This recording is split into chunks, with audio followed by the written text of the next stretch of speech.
Hello friends, ఈరోజు video మామిడికాయ పచ్చడి ఎలా పెట్టుకుందామో చూద్దాం రండి.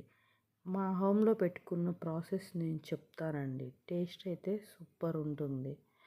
మీరు ఒకసారి ట్రై చేయండి మీ హోమ్లో. ఓకేనా? ఇంకా మనం ప్రాసెస్లోకి వెళ్ళిపోదాం. మ్యాంగో పచ్చడి ఎలా చేయాలి అనేది చూద్దాం రండి. ఫస్ట్ పచ్చడి మామిడికాయలను తీసుకోవాలి. మంచివి తీసుకొని వాటిని నీట్గా వాటర్తో క్లీన్ చేసుకోవాలి. నెక్స్ట్ ఒక క్లాత్ తీసుకొని నీట్గా తుడుచుకోండి. నెక్స్ట్ వాటిని పీసెస్గా కట్ చేసుకోండి. లేదా మీకు పీసెస్ కట్ చేయడం కష్టం అనుకుంటే మీరు మార్కెట్లోనే పీసెస్ కట్ చేసే వాళ్ళు ఉంటారండి. అక్కడ అవైలబిలిటీ ఉంటారు. మీరు మ్యాంగోస్ ఎక్కడైతే తీసుకుంటారో అక్కడ తీసుకోండి. వాళ్ళు ఒక్కొక్క మ్యాంగోకి వచ్చి 10 రూపీస్ ఛార్జ్ చేస్తారండి.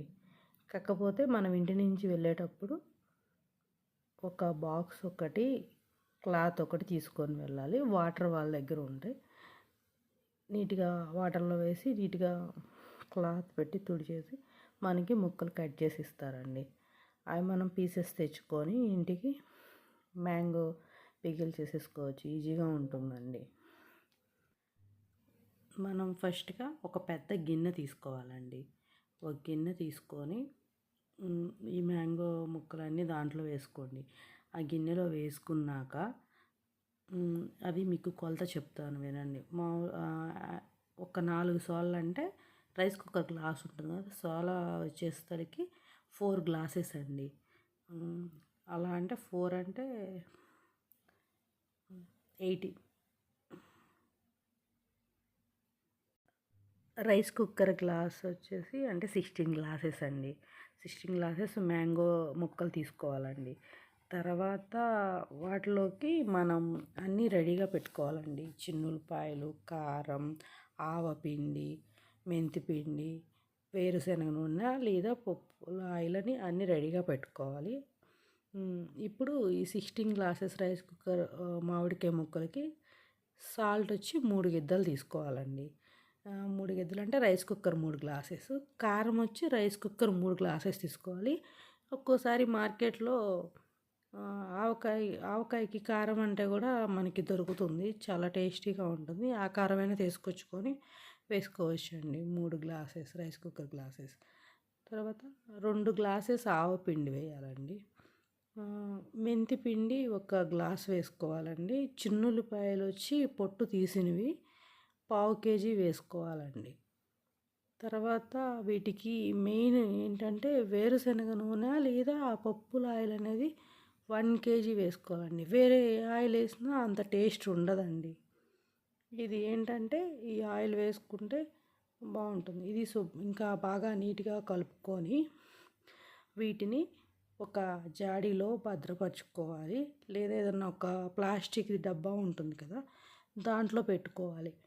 పెట్టుకుంటే ఒక 3 డేస్ అయితే మనం అసలు అది కదిలియకూడదు. ఒకవైపు పెట్టేయాలి రూమ్లో. ఒకవైపు పెట్టేసి 3 డేస్ కదిలియకుండా ఉంచి పెట్టాలి. ఆ తర్వాత ఆ 3 డేస్ తర్వాత మనం ఓపెన్ చేసేసి స్పూన్తో కలిపేసుకొని ఇంకా మనం ప్లాస్టిక్ బాటిల్స్లో కానీ గాజు బాటిల్స్లో కానీ మనం భద్రపరచుకోవచ్చు. జాడీల్లో అయినా 1 ఇయర్ 1.5 ఇయర్ అయితే ఉంటుందండి. అసలు చాలా బాగుండిద్దండి. ఇలా ఆవకాయ పచ్చడి ఒకసారి ట్రై చేయండి. మీరు ఇలా మా ఇంట్లో ట్రై చేస్తామండి. మీ ఇంట్లో కూడా ఇలా పెట్టుకోండి. సూపర్ ఉంటుంది టేస్ట్ అయితే. మాకు 1 ఇయర్ 1.5 ఇయర్, లాస్ట్ ఇయర్ అయితే 2 ఇయర్స్ వచ్చింది. 2 ఇయర్స్ ఉంది. ఏమీ కాలేదండి పచ్చడి. చాలా బాగుంది. అసలు సూపర్ ఉంటుందండి టేస్ట్. మీరు ట్రై చేయండి. ఇంకా ఇలాంటి పచ్చళ్ళ వీడియోలు కావాలంటే మీరు మా ఛానల్ని లైక్ అండ్ సబ్స్క్రైబ్ చేయండి. మీకు ఈ పచ్చడి విధానం చాలా ఈజీగా ఉంటుంది. మీకు చాలా అన్నీ ఎగ్జాక్ట్లీ కొలతలతో సహా నేను చాలా బాగా చెప్పాను. చూడండి, మీరు ఒకసారి ట్రై చేయండి. అంటే ఏ రోజు పచ్చడి పెట్టిన వాళ్ళకి కూడా చాలా ఈజీగా పెట్టుకునేటట్టు చేశాను. చూడండి ఫైనల్గా ఎలా వచ్చిందో పచ్చడి ఒకసారి చూడండి మీరే. సూపర్ వస్తుంది. Thank you. Bye bye friends. Good night.